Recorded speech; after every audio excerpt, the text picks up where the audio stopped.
To another edition of my live tea tasting. I've got an exciting blend for you guys today. It's the first time I'm doing a tea with this particular herb, and I am excited because it comes highly recommended.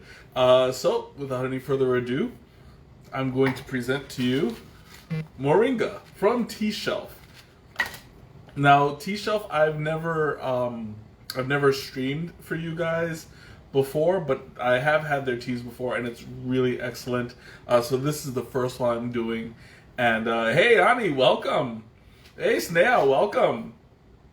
And I'm so thrilled to try it out. So without further ado, I'm going to go ahead and start. Now this has a very interesting scent. It smells kind of like a salty hay. It's got a nice little savoriness to it.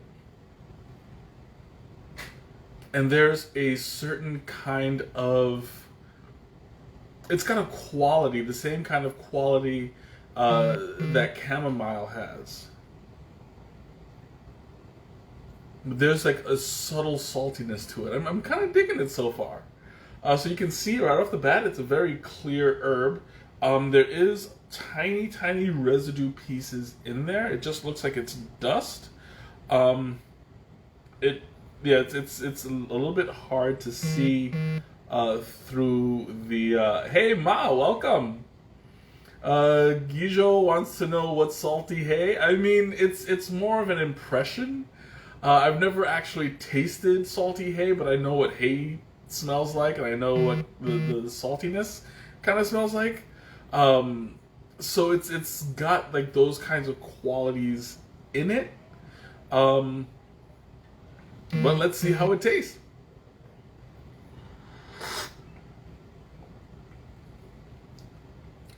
Okay. Okay, this is good. Hey Teresa, welcome. It tastes unexpectedly like a Japanese green tea. A little bit like seaweed. It's got a certain kind of creaminess to it as well. It doesn't really taste like how it smells. It tastes more on the light creamy seawater or seaweed kind of thing. So the saltiness is still kind of there. But it's not really all that strong. I think it's taken over by the creaminess a little bit. Hey gamer, welcome. It also has a slight texture to it. It's not thick like a chamomile is usually. This one is more, it's more like just a gentle coating over the tongue. And it's really pleasant because there's no kind of astringency on it, which I didn't expect because this is an herbal tea. So you're not really going to find much astringency in it. I have yet to find an herbal that is able to be astringent. But this one is really nice and smooth. Now if you take a look, it's a very interesting looking tea because it's got really contrasting colors and it's only one herb. So you see like the little green flecks and also the little heart-shaped... Oh, you know what? Let me see something because there might actually be green tea in this. It doesn't say. It's just... Oh, it is green tea. Okay, yeah. Never mind. I thought it was just the Moringa herb. So that's where the green tea flavor comes from. But here's an interesting little... I dropped it. Here's an interesting little piece. I'm trying to pull out the Moringa. Here it is. Oh wow, it's super delicate. Like I can't seem to grab one without breaking it. But let me see if I can... I dropped it. Alright, last one. Last one. Here we go. Almost there. Okay, I can separate it a little bit. I'm not making any promises because of my big fat sausage fingers. There we go. Okay. last time. Here we go. I am going to try not to drop it, but if you can see that, you can see that right there. It's really, really small because I can't hold it the way I'd like. Maybe that'll help. Okay, yeah, that helps a little bit. So you can see right there, it's a lighter pale green. And I just blew it off my thumb. It's a lighter pale green, and that kind of shows the difference, the drastic difference between the green tea and the Moringa. So typically, this looks like it's oxidized and produced more like a Chinese green tea over a Japanese, which is kind of surprising because the Japanese green tea tastes more like a, hey Angel, welcome! It tastes more like a vegetal, earthy grassiness to it as opposed to the Japanese green tea, which is more like a seaweed. And this one tastes more like a seaweed than the regular Chinese green tea. So this is, first of all, this is an Indian tea. They are based in India, so having a Chinese style green tea is kind of a it's different from the culture. So they're appealing to a grander audience. More likely it's because of the globalization. They're trying to appeal to the masses. However, it's interesting because what was this? You always give me those giant, those giant blocks of text. Okay, stop it. Okay, so it says the Moringa tree is native to India and grows in Asia, Africa, and South America. Moringa contains a variety of proteins, vitamins, minerals, and Moringa has been known Moringa alifera has known side effects. The people taking medication should consult a doctor before Moringa extract. That's good to know. But what are the side effects? That would be that would be interesting to find out. So before you drink this, consult your doctor. I didn't I didn't mention that before. Oh, it has few side effects. Well, I mean, yeah, but we don't know what those side effects are because I mean, you should know before you consult a doctor. You know, like what to look out for. Luckily, I'm not on any medication, so can you drink it cold? I mean, you can drink any tea cold, but the question would be, would it taste good cold? And you know, taste is very much an objective sense. So, subjective. So, I mean, it all depends on your tastes. I would not recommend it for you because it's not sweet. And you don't have, like, cold sweet teas tend to become even sweeter. This one is on the verge of sweetness, but there's no definitive sweetness to it. I can see drinking it cold just with adding sweetener to it.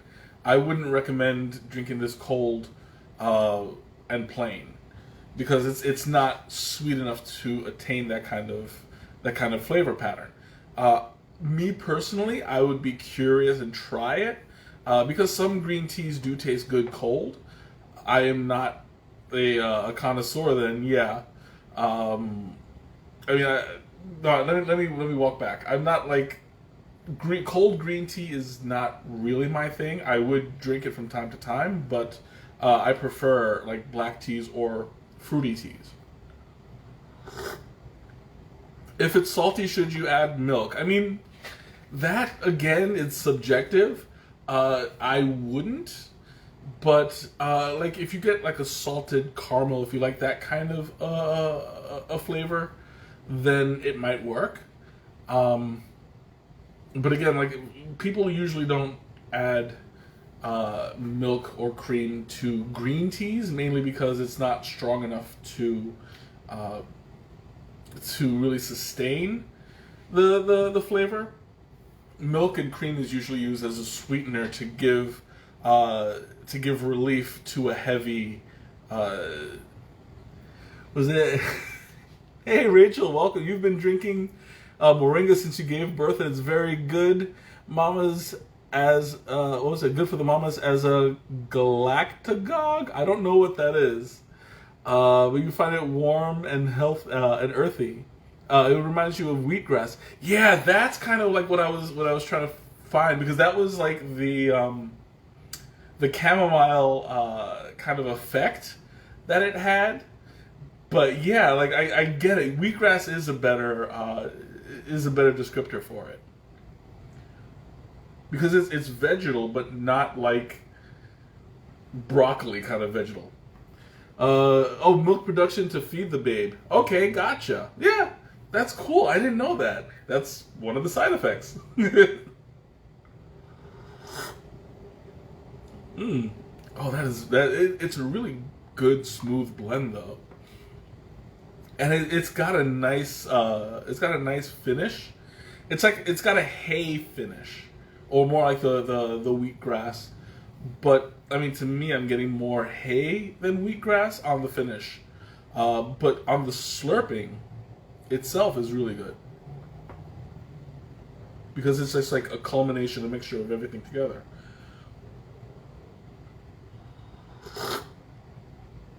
Mm. And it kind of like surrounds the palate. It's a nice full flavor. I'm thoroughly enjoying this. Now, I've never had Moringa tea before. I think I've mentioned that, and it's kind of surprising to me, because like the herb itself and the green tea, it's just very, very smooth, and there's no bite to it.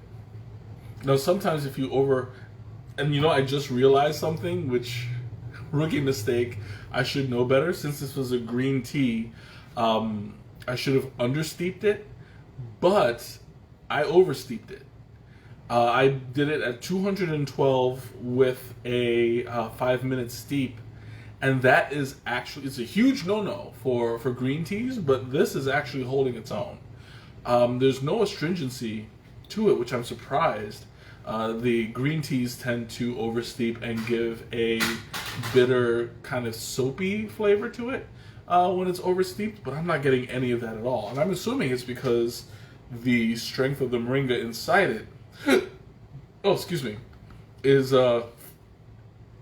it's covering a multitude of sins, so to speak.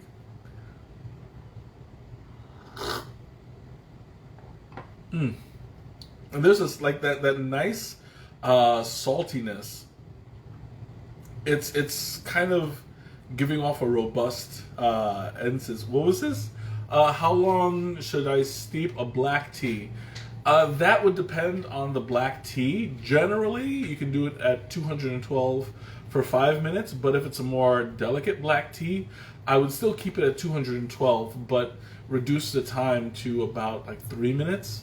For instance, like the Keeman that I did 2 weeks ago, it was excellent, but I had to understeep it because it was super duper thin and tends to be a little bit delicate. So depending on the leaf, it's more important to observe the leaf that you're dealing with rather than going by just a general recipe. Also, people tend to just take the instructions on the package for granted. But honestly, I would always recommend knowing your stuff and experimenting. So if you buy, let's say you buy a 3-ounce bag, you have a lot of opportunity to work with it and see by time, by temperature, and just work around and see what suits you best.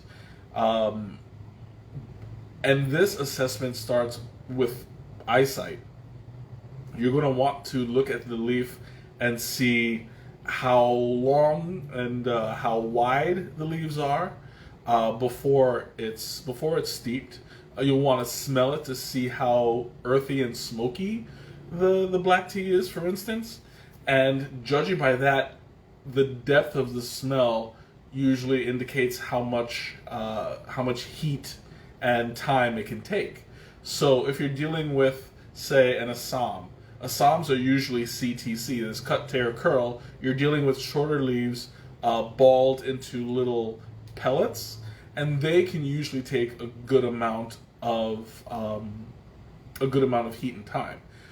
But on the other hand, we'll go back with the Keeman. The Keeman is a longer needle-like twisted leaf, and it's going to be a little bit squiggly, but you can tell visually by how thin it is that it's going to be delicate. It'll break easy, which means it'll most likely burn easy as well. So you'll want to dial it back a little bit when you steep it. Also, Keeman tends to be not a whole lot lighter scent-wise. It still has that earthiness to it, but you can assess that into, what was it? You must have steeped the black tea too long because it was very sour. Yeah, definitely. If you were making an iced tea, and I know how you do it, you do it on the pot. That can get very dicey because you have to know in what state the water would be in. So you wouldn't want to boil it all the way. You would want to boil it until it just hits the boiling point, but not let it roll. So you'll want to wait until the bubbles start like coming up, and you have big bubbles popping. Then you cut it off, and you wait about 5 minutes for it to die down. And that would be the perfect temperature for most black teas. Then only 5 minutes. You don't want to go too far after that because if you do, then you get the sour, the bitterness to it. All that astringency can really be bad.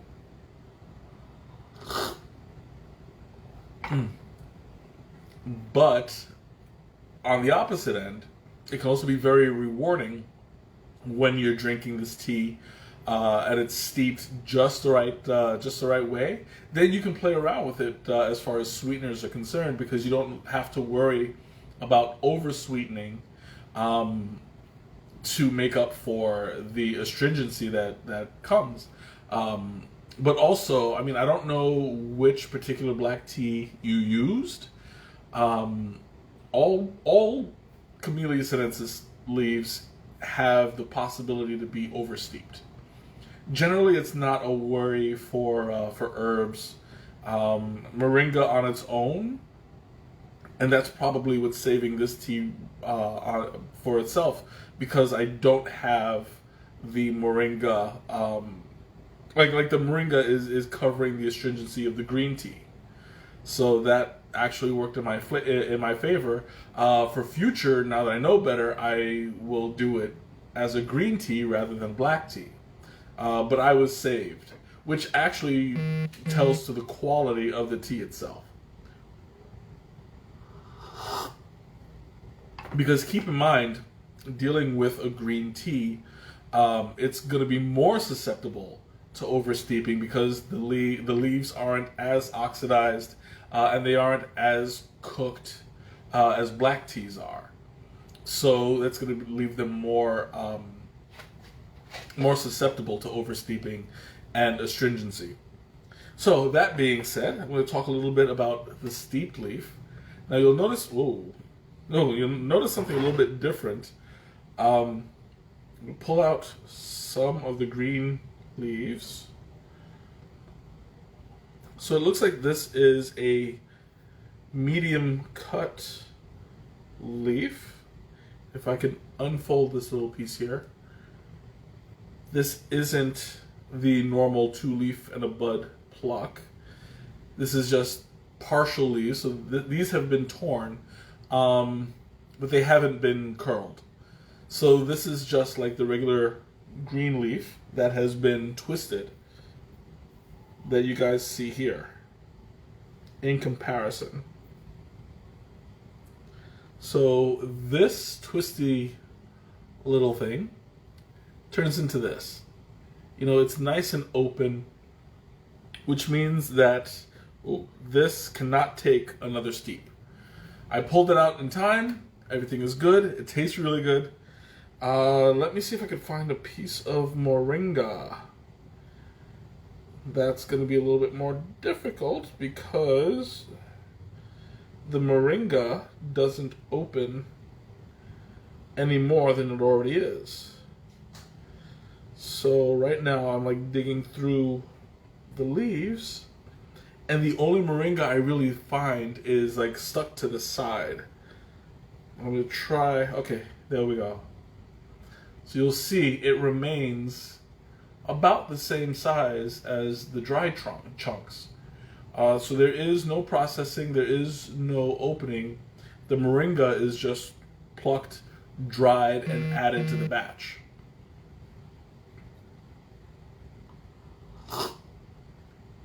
And that's a good thing because you're not going to get any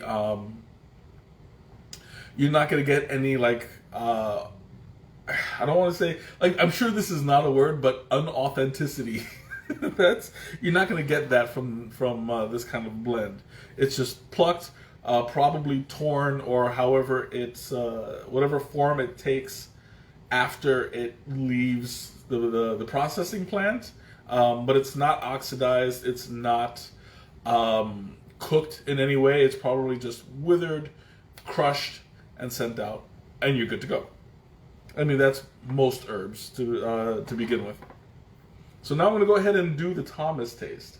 And this is going to be a little bit interesting because as I was drinking, I noticed a few things. I'll talk about it in just a minute.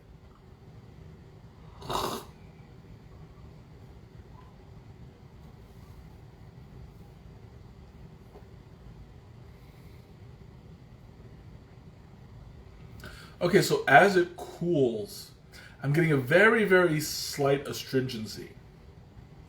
It's not enough to ruin it. The Moringa tea is the Moringa herb. I can't talk. The Moringa herb is still giving off that wheatgrass hay saltiness to it, and it retains its flavor. So the finish is still relatively smooth. But the astringency is starting to sneak up just a little bit. And so I'm assuming it's only because I oversteeped it. Otherwise, this wouldn't be a problem. So that being said, most likely it would taste pretty good, depending again on your flavor palette, what kind of flavors you prefer to drink. I would probably try this cold. It's going to be a little bit salty, but it's going to be sweeter because of the temperature. That being said, I would probably cold steep it versus hot steep it, but that's just my preference. When you hot steep iced tea, you have to be very careful because it's really easy to it's really easy to pull out too much astringency if you're dealing with either a cheap leaf or you're not sure of the temperature. Then you have a huge batch of iced tea that doesn't really taste that great. So I always tend to cold steep my iced teas unless it's a strong one or an herbal one. The herbal blends tend to be able to take a whole lot more heat abuse, and in that case you also get you can keep it in for a really, really long time. Like my herbal teas, I leave for about an hour, and you can practically leave it all day. Like I have done that before, where I hot steep it, and then I go to work, and then you come back, and it tastes great, you know. And that's it's more of a trial and error kind of thing, but it's definitely worth it when you find the right steeping pattern for any specific tea. So that being said, I think that this is a really delicious tea. It's got that nice creaminess, and very light, and it adds to the texture. But flavor-wise, it really doesn't make a huge impact. You still have like the salted, hay wheatgrass flavor to it. Okay, questions, comments, anything you want to talk about, now's the time. I'm going to answer Teresa's question as I always do. What would I pair this with?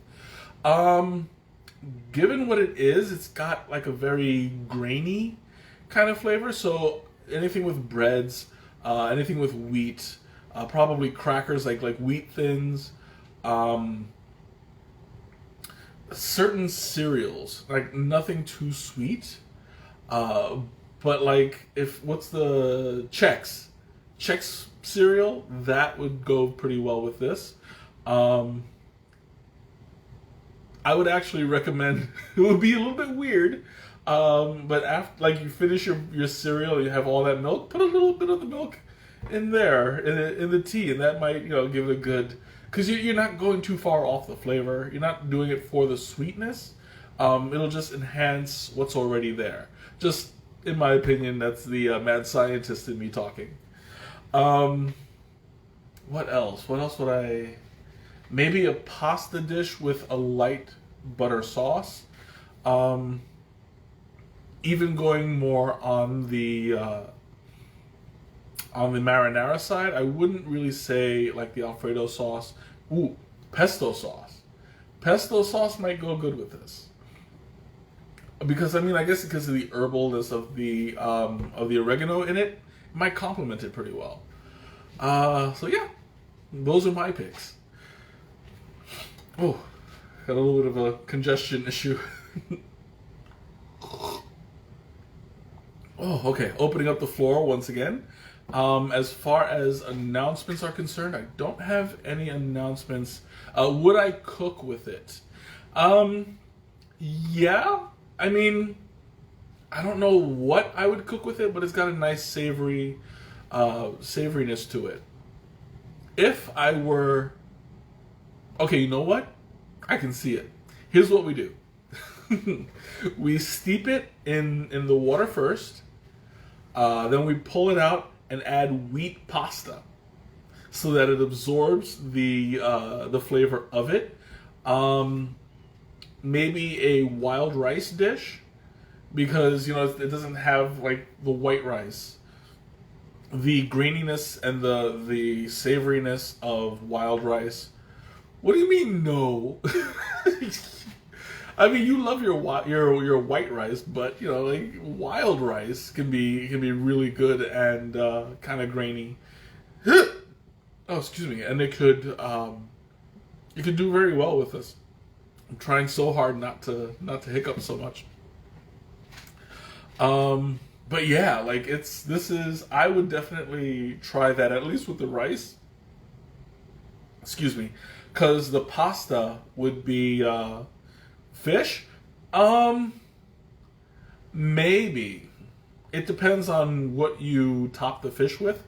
Like if you're frying it, you can probably grind this down and use it as a seasoning, and maybe add a little bit of lemon to the top.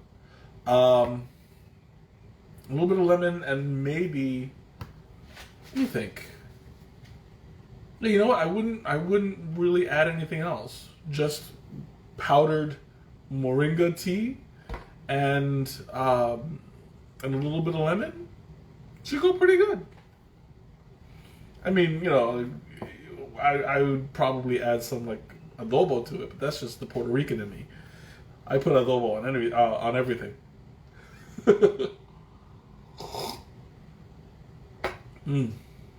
Woo. Okay, so it's starting to get a little bit more astringent, and I totally take the blame for that. I totally do, because I oversteeped it. Being hot, no adobo. Well, like some people don't like adobo on fish. I do. I put it on practically everything. But like, again, it's subjective. To each their own. I would do it myself, but it really doesn't need it. Like this alone should be fine. If you powder it and sprinkle it on, you're good.